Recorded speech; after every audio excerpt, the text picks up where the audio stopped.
live.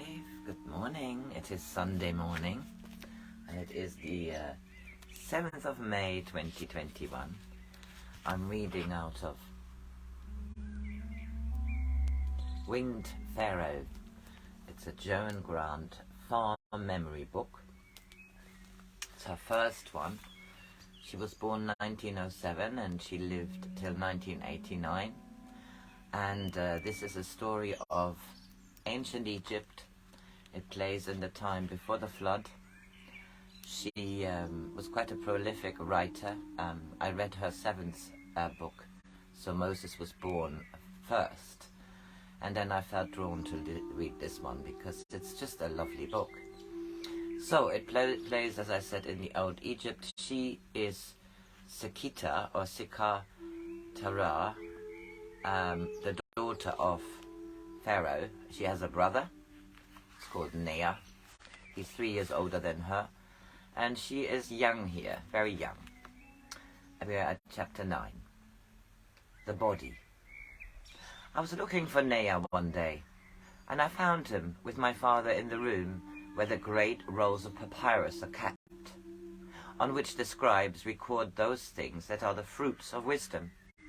Some were written many years ago, and somewhere of our own time. Wisdom knows neither youth nor age, for through all time it is the same. Father was showing Nea one of the new scrolls of Sartar. Sartar lived in the palace, where he recorded all that had been found out about the body of man, so that they who came after might learn how to care for it and house their spirits graciously. On the papyrus there was a picture of a man without his skin on. It was painted in pale brown, and from the top of the skull red lines radiated throughout every part of his body. Father was explaining that in the body there were little paths that carried feelings to the commander of the body, which was situated in the head, and that this was important knowledge, for if one of these paths was injured, a man might feel pain in his finger while the injury was really in his arm. And this knowledge helped both healer with herbs and healers with knife when they had no seer to guide them. He said, the outermost part of ourselves, although it is a part through which we gain experience, is to our real self only as the clothes we wear to our body. It is called the kat, and it is written as a stranded fish. For when the spirit is joined to the body is like a fish swimming in the river. But when the spirit is away from the body in sleep, the body is as helpless as a fish stranded on the bank.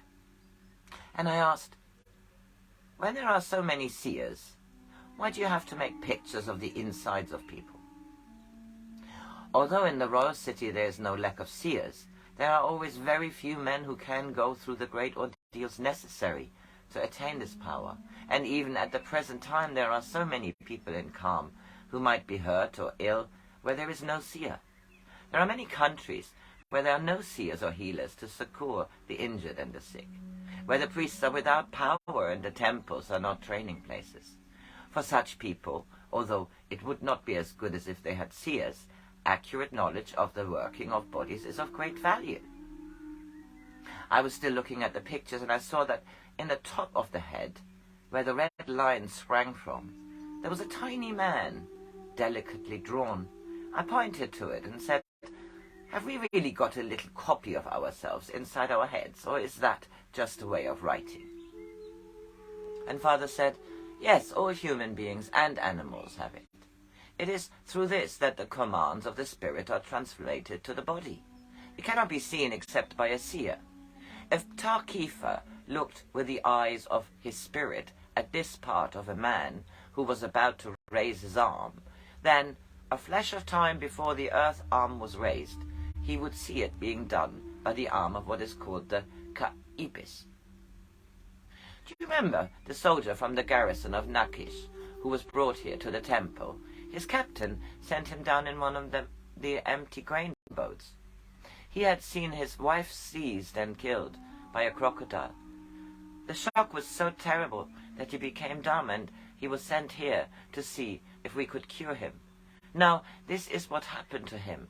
So great had been his fear and horror that the force of his emotions ordering his body had injured his ibis. And just as a man whose shoulder muscles are torn cannot throw a spear, the ibis could not translate the order of this man's spirit to the speaking muscles of his throat, and he became dumb. But when Ptkafifa saw that what was wrong, the ibis was strengthened and with healing, until it was once more able to obey its orders.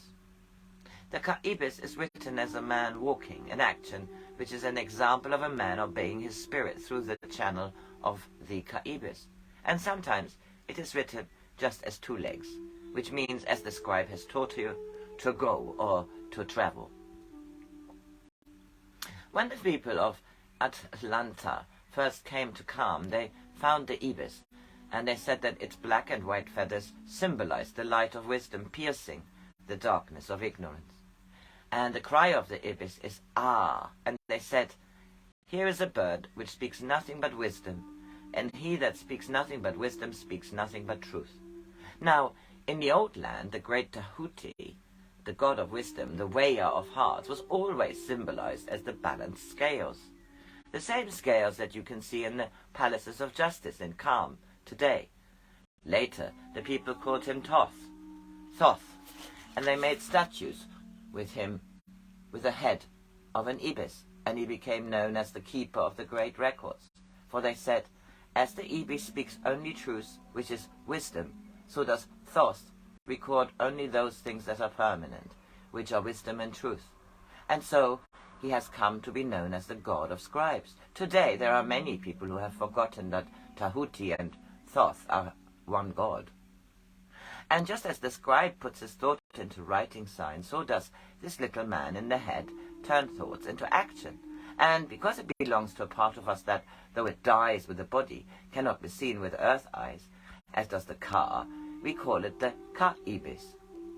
Naya had told me that the car part of ourselves was, but I wasn't sure if I understood, so I asked Father to explain it.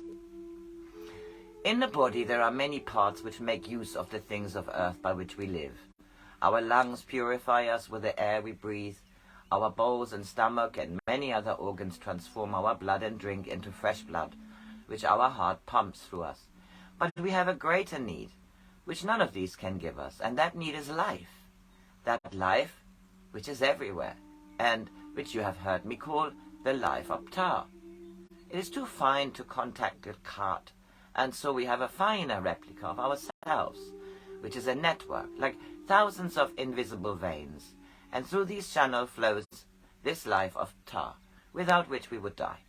This part of ourselves is called the Ka, which means gatherer of life. It cannot be seen by earth eyes, yet so important is it that if these channels are injured and cannot carry life, then the body will die. Only when we sleep can the Ka restore itself with life, and that is why we can live longer without food than without sleep. The Ka is written as two upstretched arms rising from a straight line. The line used to mean the horizon and has come to mean earth. The upstretched arms with open hands symbolize one who is reaching upwards and gathering the life of Ptah. Hundreds of years ago, there was a circle between and above the hands, symbolizing the source of life. But now we use the simpler form. That was chapter 9, entitled The Body. Now that was a marvelous chapter. The next one is the Hula with Herbs. I hope you have a lovely Sunday.